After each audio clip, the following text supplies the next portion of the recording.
Bonjour, c'est bon? Vous avez pris votre café? Voilà. Donc là, à partir de là, il va falloir que je vous explique pourquoi cet achat et ce qu'on va en faire. Asseyez-vous, buvez votre café, il n'y en a pas pour longtemps. Bon, pas pour longtemps. Ça dépendra d'elle. Mais bon, vous allez voir. Ça va être passionnant. Passionnant. Bah, pas sûr. Enfin bon, va falloir faire quelque chose quand même. Bon, on a changé de côté de garage ici il y a plus de lumière, ça sera plus facile pour vous expliquer. Comment vous dire? Bah, comme tout passionné de voiture, bah, qu'est-ce qu'on fait le week-end? On scrolle. Et on scrolle quoi? Bah, le bon coin sur les bonnes annonces. Les annonces de voitures, ce qui peut être intéressant. Puis on regarde sans vraiment regarder. Et puis d'un coup, on fait ah ouais, ce modèle est pas mal. On est tous pareils. Puis on commence à regarder les cotes. À combien ça peut s'acheter, combien ça peut se revendre. Vous avez compris le délire? Ouais. J'ai fait comme vous. J'ai acheté une nouvelle voiture. Sur le bon coin. Et comme vous peut-être, on cherche toujours la meilleure affaire. Ou pas. Malheureusement, ça on peut pas savoir. Donc j'ai acheté une Porsche Boxster S 886, la moins chère du bon coin.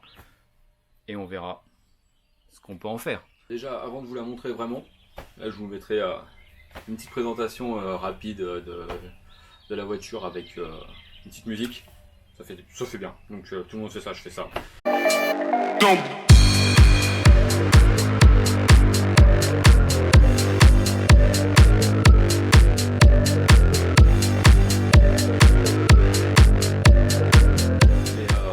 Voilà. Donc je l'ai vraiment pas acheté cher. Le but pour moi, parce que moi j'adore les Porsche, j'en voulais une absolument. C'est la voiture que je voulais, une cabriolet, c'est ce que je voulais aussi. Et malheureusement, j'ai pas les moyens de m'en acheter une en bon état. Donc vous avez bien compris qu'il y a des travaux à faire dessus. Esthétiquement, elle est micro-raillée de partout. Comme vous pouvez le voir, moi mon métier c'est le detailing, donc je sais de quoi je parle. Sinon, aucun poc, aucun défaut, elle est parfaite. Le cuir à l'intérieur, il est propre, elle est 2001, la voiture a 24 ans, mais tout est nickel. Facture d'achat, facture des pièces changées, donc pratiquement tout a été fait. L'embrayage est neuf, l'IMS a été fait, les disques, les plaquettes, tout, elle est nickel. Et forcément, il y a quelque chose qui bloque. Pourquoi je l'ai acheté peu cher? Je vous ai pas dit le prix, je vous le dirai à la fin. Et vous me direz si ça vaut le coup ou pas. Déjà, rien que par rapport au prix d'achat et soi-disant le problème qu'elle a. Bon, je vous la présente. Ouais, je finis mon café et promis, je vous la montre. Ah oui, par la même occasion, là, c'est encore une nouvelle voiture. Pareil, le bon coin. Bah, faut que j'arrête d'aller sur le bon coin, j'arrête pas d'acheter des voitures. Donc celle-ci, je la ferai jamais sur YouTube, je pense pas, parce que vous êtes intéressé. C'est une simple Twingo, je l'ai acheté parce qu'en fait, celui-là, il avait un problème d'embrayage, que je pensais, mais en fait, c'était pas un embrayage, c'était juste des bougies. Donc j'ai acheté une voiture pour rien, mais elle est là, je la garde. Donc voilà la bête. Donc, comme je vous disais, elle est nickel. Chantant 17, peinture bleue, trop belle. Regardez ça. Que dire? C'est quand même une belle voiture. Ah oui, moi je voulais absolument une phase 1. Clignotant orange, phare orange. C'est ce qui va coter après. Ça c'est vraiment les premières. Et la plupart en plus, des gens qui ont des phases 1 les modifient en phase 2 avec les clignotants couleur grise. Ce qui perd un peu de sa cote. C'est un peu dommage. Esthétiquement c'est peut-être plus beau, mais ça perd de la cote. Donc là elle est entièrement d'origine. Hormis ça, que je vais enlever. Et ça, que j'enlèverai plus tard. Mais pour l'instant je trouve que ça va plutôt bien. Donc si je veux la revendre, bah, je la revendrai peut-être avec ça ou sans ça, tout dépend de la cote que ça prendra. Bon, c'est un adaptable Porsche, c'est pas un spécial Porsche, donc voilà. Plante 17, plutôt propre, regardez. Hop. Bon, je vous montre l'intérieur. Bon, voilà. Donc voilà, déjà, première chose, pourquoi je ne l'ai pas acheté très cher? C'est un volant à droite. Alors franchement, j'en avais jamais conduit avant. Rien de plus facile. En 10 minutes, prise en main, c'était fait. Voilà, voilà à l'intérieur. Ce que c'est, caramel, fauve ou savane, je sais plus comment ils appellent ça, mais vraiment magnifique. Donc pareil, il y aura de la rénovation cuir à faire, un entretien complet des plastiques, des cuirs. Donc ça, je le ferai aussi en vidéo si ça peut vous intéresser. La carrosserie, ça sera pareil. Là, je vous montre un peu au soleil. Oh, elle est pas belle. La couleur est magnifique, mais elle est pas belle. Donc voilà un peu la présentation. Donc pour vous dire dans les grandes lignes, c'est un 3 litres 2, 6 cylindres, flat 6 comme on dit, Boxster, 252 chevaux. Dessus, il y a un échappement comme ça, un Evox, échappement inox, ça fait un son, mamma mia. Mais bon, on l'entendra plus tard. Alors pourquoi on l'entendra plus tard cet échappement? Parce qu'en fait, voilà, je vais vous expliquer le problème qu'elle a en ce moment et quand je l'ai acheté. Donc moi cette voiture là je l'ai achetée il y a un mois et en fait elle avait de l'huile en fait dans le liquide de refroidissement. Donc normalement sur ces voitures là il y a un échangeur ou un refroidisseur qui s'appelle le refroidisseur huile eau. En fait c'est l'huile du moteur qui est refroidie par l'eau et en général avec la longue il rouille, il commence à se percer et du coup ça fait un mélange entre les deux. Elle chauffait pas, j'ai réussi à rouler un mois avec et pas de soucis particuliers et malheureusement un jour j'ai voulu taper un peu plus dedans. C'est un 3 litres 2, 252 chevaux, donc on a envie de sentir les sensations, surtout décapoté, il faisait beau. J'ai pris la nationale, voie d'accélération, j'ai accéléré et la grosse fumée blanche, donc j'ai enfumé la nationale. Comment vous dire que là du coup ça ressemble un peu plus à un joint de culasse qu'un simple échangeur percé, ou pas, vu que de toute façon dans les deux cas l'eau passe dans l'huile et l'huile dans l'eau. Donc quoi vous dire, est-ce que c'est un bon investissement ou pas? Vu le prix que je l'ai acheté, en sachant que de toute façon le problème, je pense qu'une fois réparé, je serai gagnant. À voir. Donc là dans un premier temps, je vais commander toutes les pièces. Donc liquide de refroidissement, huile, filtre, tous les outils pour le faire.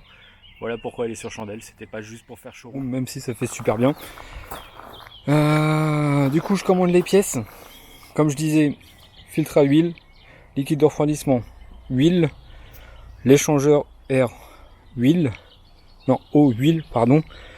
On change tout ça, je vous montrerai comment on fait. Et j'ai acheté aussi un produit qui permet de colmater les fissures si toutefois il y a une fuite dans le bloc ou un joint de culasse un peu défectueux, voir si ça fonctionne ou pas, on sait jamais. Donc là je vais pas vous la démarrer là, parce que de toute façon elle fume dès le début, ça sent mauvais, aucun intérêt, il y a de l'huile, il y a de l'eau dans l'huile, donc pas bon du tout. On fait la vidange, on fait tout ce qu'il y a à faire, et regardez-moi ce derrière quand même, c'est pas magnifique. Enfin bon, on n'est pas là pour ça. Je commande tout, une fois que j'ai toutes les pièces, je vous montre ce que j'ai acheté, et on commence la mécanique. Allez, pour vous c'est dans 30 secondes, et moi ça sera après la commande de toutes les pièces. Voilà, là j'ai déjà reçu quelques pièces, vous avez vu, prise de vue un peu la même, pour faire la transition, c'est plutôt pas mal. Regardez ce que j'ai reçu. Hop, je vous détaille tout ça sur l'établi, et comme ça je vous explique ce que j'ai acheté. Voilà, je vous montre un peu ce que c'est dans l'huile, au niveau de la consistance. Voilà, l'autofocus, voilà. Donc là il y a bien de l'eau dans l'huile, vous voyez ça fait une sorte de petite mayonnaise. Donc pas terrible. Et au niveau de l'eau, bon, on voit pas grand chose, mais il n'y a plus rien du tout là. Donc l'eau je pense est partie dans l'huile dans le bas moteur. Donc comment l'eau est partie dans le bas moteur, je sais pas pour l'instant, peut-être par l'échangeur ou je sais pas où ça en est pour l'instant, j'ai pas regardé. Bon, au niveau des pièces, j'espère qu'on voit assez bien. Liquide de refroidissement, filtre à huile, la cloche pour défaire le filtre à huile. Ah, je fais les choses bien là, je prends pas de pince ni rien, c'est une cloche exprès pour les BMW, mais ça marche pour Porsche aussi, de toute façon c'est des moteurs vagues. Le radiateur, et les joints pour changer les joints du radiateur. Donc le radiateur c'est quoi? Hop, j'essaye de faire ça à une main. Voilà, en fait si vous voulez c'est cette pièce là donc un refroidisseur.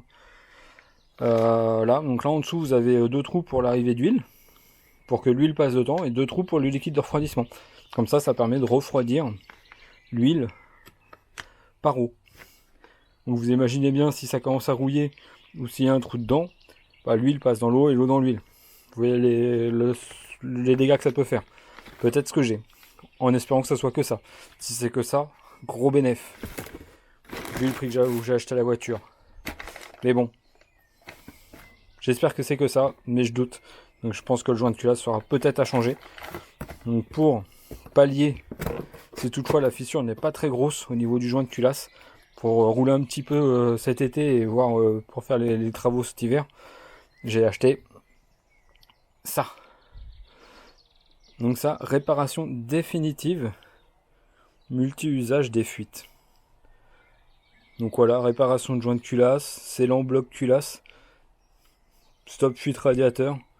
Bon, je suis pas sponsorisé par toutes les marques que je vous montre.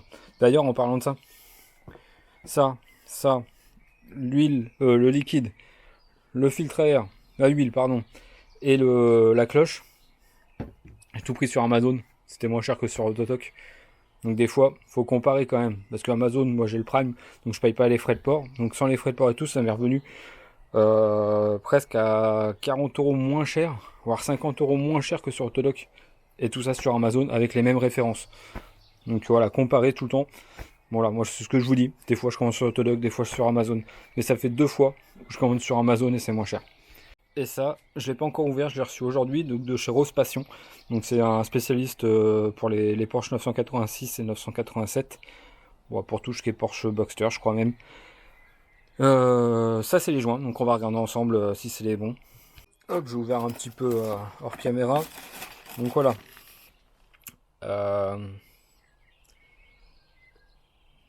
Alors c'est ce qui préconisait, mais ça me paraît énorme ça là. Et ceux-là paraissent tout petits. En même temps, je vous dis, on regarde si c'est les bons, mais je sais pas comment ils sont sur la voiture. J'ai pas démonté. Mais d'après ce que j'ai vu, ça ressemble à peu près à ça. Bon, on verra. De toute façon, il faudra démonter. Donc là, pour l'instant, j'ai reçu ça. Entre temps, je me suis renseigné. Je me disais, ouais, c'est bon, avec mes 10 litres, j'aurais largement assez. Bah, le seul problème, c'est que dans un Boxster, il y a 23 litres de liquide de refroidissement. Donc, j'en ai recommandé un autre. Entre temps, j'ai reçu l'huile. Donc là, c'est de la 540. C'est ce qui est préconisé. C'est de la bas de gamme. Mais de toute façon, il va falloir que je fasse 3-4 vidanges tous les 100-200 km si toutefois ça fonctionne. Pour bien enlever toute l'humidité qu'il y a dans l'huile. Et éviter qu'elle crache de la fumée comme pas possible. Ou que bah, si c'est le joint de culasse, de toute façon, il faudra que je revidange tout pareil.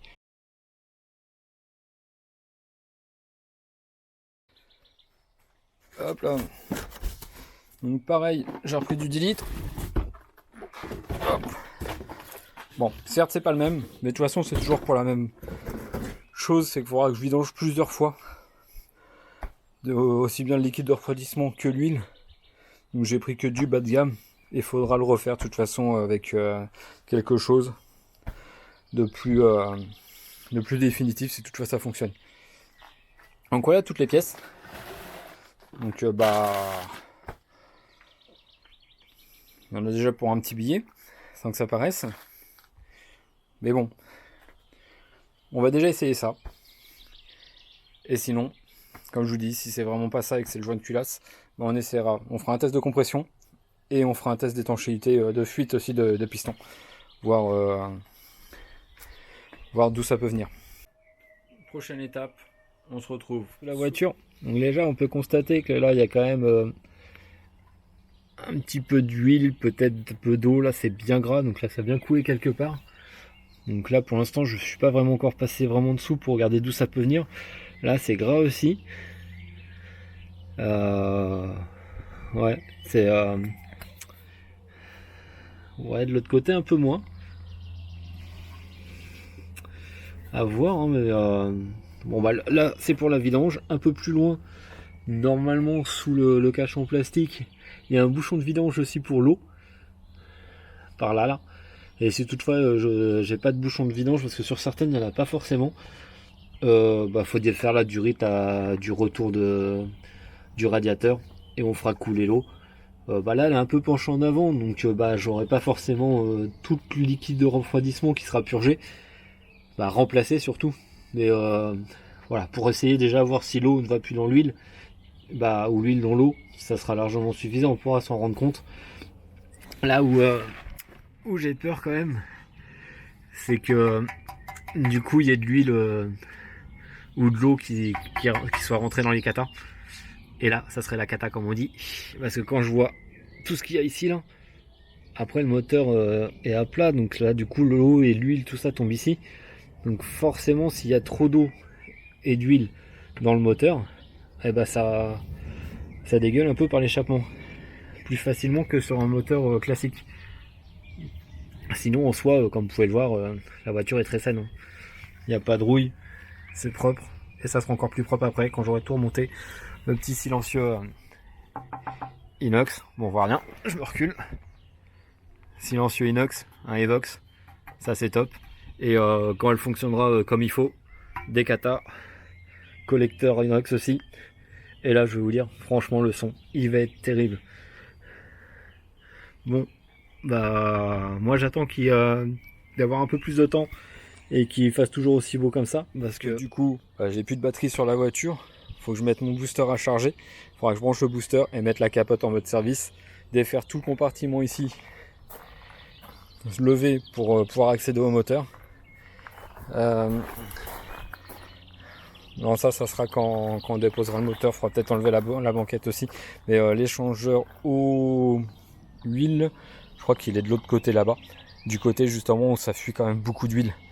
Donc c'est pour ça que je pense que ça peut être la cause. Bon allez, je charge mon booster, on décapote un peu, on met en mode service et on attaque ça. Voilà, j'ai commencé à démonter. Donc là j'ai déjà démonté le plastique qui protégeait la pompe à eau au niveau de la vidange, de la purge d'eau, le liquide de refroidissement. Donc je vais vous montrer ce que j'ai trouvé. Ah, ça sent pas bon ça. Ça, c'est pas bon de la mayonnaise comme ça. Donc là, je sais pas d'où c'est venu, mais je pense que j'ai quand même un gros souci là. Bon voilà, là on est sous la voiture, donc le cache ça me permettait justement d'enlever la partie qui était là et d'accéder à cette vis là. Donc ça c'est la vis pour le liquide de refroidissement, pour vidanger le liquide de refroidissement. Donc là c'est ce que je vais faire, comme ça je vais le laisser couler bien comme il faut. Et on va voir déjà de quelle couleur c'est, et s'il y en a encore beaucoup ou pas. Et plus tard, on s'occupera de l'huile. Donc pour l'instant, liquide de refroidissement, juste là. Et on se fait ça. Par contre, à filmer, c'est un peu galère. Donc moi, je le fais hors caméra et je vous montrerai quand ça sera intéressant.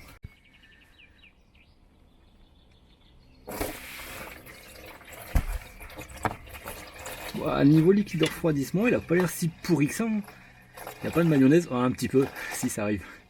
Je sais pas si vous voyez, ouais, si ça arrive la mayo. Ça a déjà du mal à couler. Ou c'est peut-être parce qu'il n'y a plus rien. Bon, je laisse couler comme ça, puis on va voir après.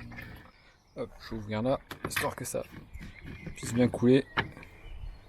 Je l'entends, ça coule là. Ah oui, une autre mésaventure. La voiture, j'ai laissé en plein soleil. La lunette arrière qui s'est décollée. Bon, il y aura un autre truc à faire par la suite. Recoller la lunette. Mais ça sera une fois que le moteur sera fait. Voilà ce que j'ai enlevé. Oh, lève-toi. Je reprends. Voilà ce que j'ai enlevé. Bon, il y a de l'huile dedans, ça c'est sûr. Mais par contre, comment vous dire, j'ai eu que ça. Ça doit contenir 20 litres. Si on fait que la moitié, normalement, sans le radiateur de devant et tout, on arrive à peu près à 10 litres. J'ai ça, je dois avoir quoi, 1 litre, 2 litres, grand maxi. Si tout le reste est de passer dans l'huile, ça va faire mal. Bon je mets ça dans un bidon, un ancien bidon, et on va passer à la vidange de l'huile. Suite à la vidange du liquide de refroidissement, il s'est passé plein de choses. Donc déjà, là on est quelques jours plus tard. La voiture, j'étais obligé de la mettre dans le garage parce que moi je suis en Ile-de-France et il y a eu une pluie de grêle pas possible. Donc du coup, pour la préserver, je l'ai mis dans le garage. La voiture, plus de batterie. Donc qui dit plus de batterie, elle sonne dans tous les sens tout le temps, les vitres descendent.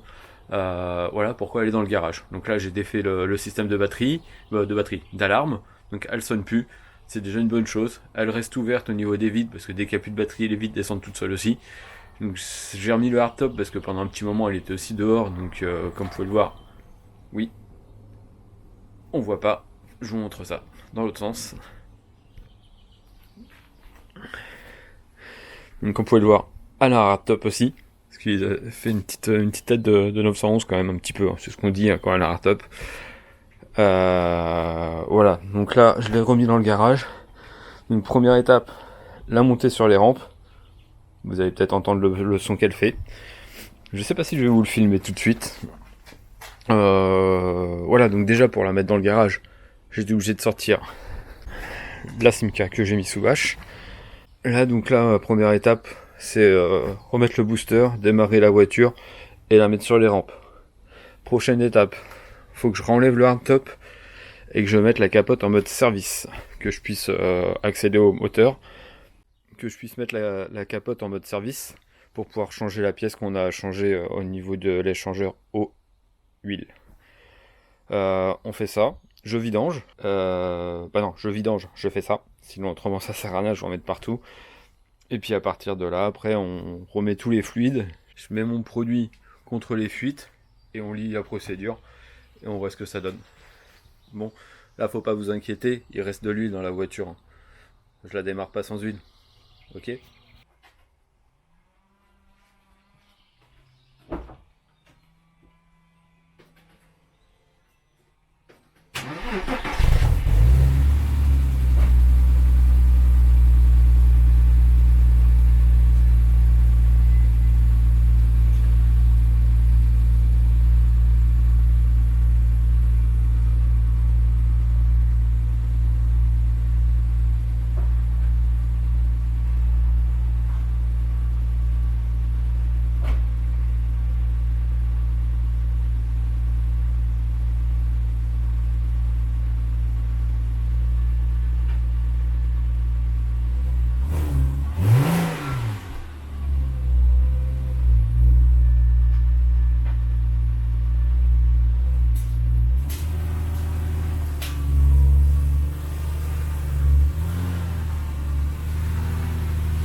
Donc là voilà, j'ai mis la capote en position service, maintenance, comme on dit.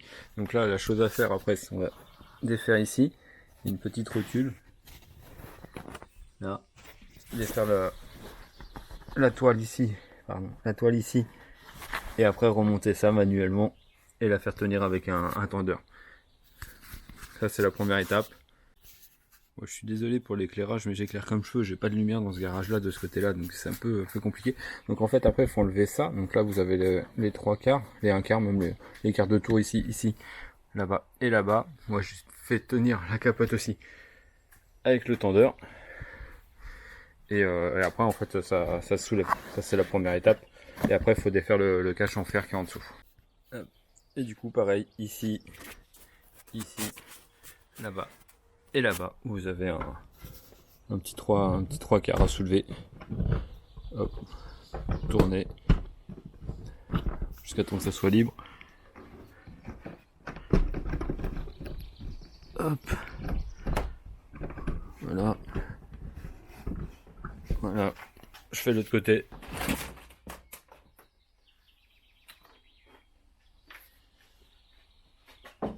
Je suis désolé, mais vous voyez rien, mais le moteur il est là. Attendez, je vais chercher de la lumière. Bon, la pièce a changé. Et là, donc c'est cette pièce là que j'aimerais bien changer. Ceci, les percées à l'intérieur, il y a l'eau et l'huile qui se mélangent. Donc c'est pas terrible.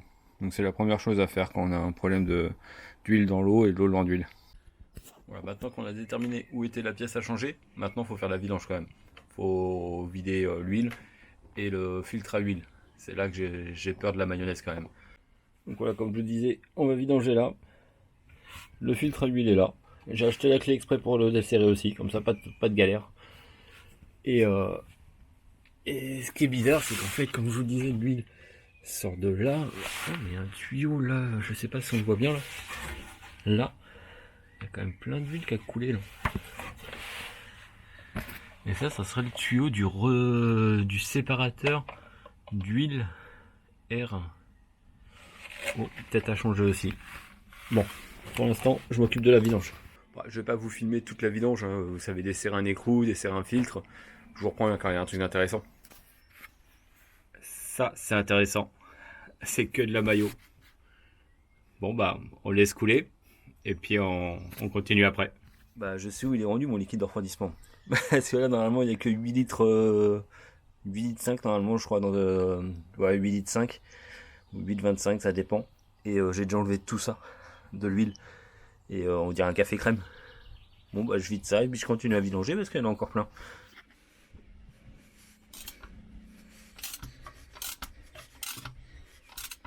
Bon, voilà, j'ai déjà enlevé les vis là, de chaque côté. Donc là, je vais le sortir et je vais remettre le nouveau. Je sais pas si ça sort comme ça, mais bon, si ça se lève. Bon, allez, je l'enlève et je vous reprends après. Ouais, voilà, je l'ai enlevé. Donc là, moi, ce que je vais faire un bon coup de nettoyage, aspirateur et tout. Changer les joints. Et puis, on va remettre l'autre. Hein. Mais avant ça, il faut que je nettoie tout. Hein, parce que là, c'est vraiment pas beau. Et puis je vais pas remettre ça comme ça. Hein. Allez, je nettoie et je vous montre après. Bah voilà, j'ai enlevé les joints. Donc ça c'est les joints neufs et ça c'est ce qui était sur la voiture. Donc celui-là, il est bon. Par contre celui-là c'est pas le bon du tout. Donc il va falloir que je recommande 2 joints comme ça. Parce que j'ai peur que ouais, ils sont tout écrasés en fait. Donc je vais pas remettre ceux-là. Hein. Faut que je remette des neufs. Donc faut que je retrouve, faut que je mesure et que je trouve sur un site les bons joints, parce que c'était soi-disant ça, mais bah ça va pas du tout. Hein. Bon bah je commande les joints et puis bah on continuera après. Bon bah ça va être la fin la fin de cette vidéo, parce qu'à l'origine je voulais la faire sur une seule vidéo, mais les pièces en fait c'est tellement long à recevoir que bah là du coup on est passé sur le démontage. Et prochaine vidéo du coup on fait le remontage et le test. Donc voilà, après pour les petites nouvelles de la chaîne, donc cette Panda là, elle va être vendue. Et du coup ça va me permettre d'investir aussi dans la Porsche.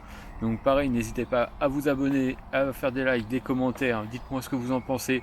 Faites tout ce qu'il faut, mais il faut faire exploser l'algorithme YouTube. En fait, moi mon objectif là, sur cette voiture là, ce serait peut-être de financer les réparations grâce à YouTube. Ça serait top. Allez, je compte sur vous et à la prochaine vidéo.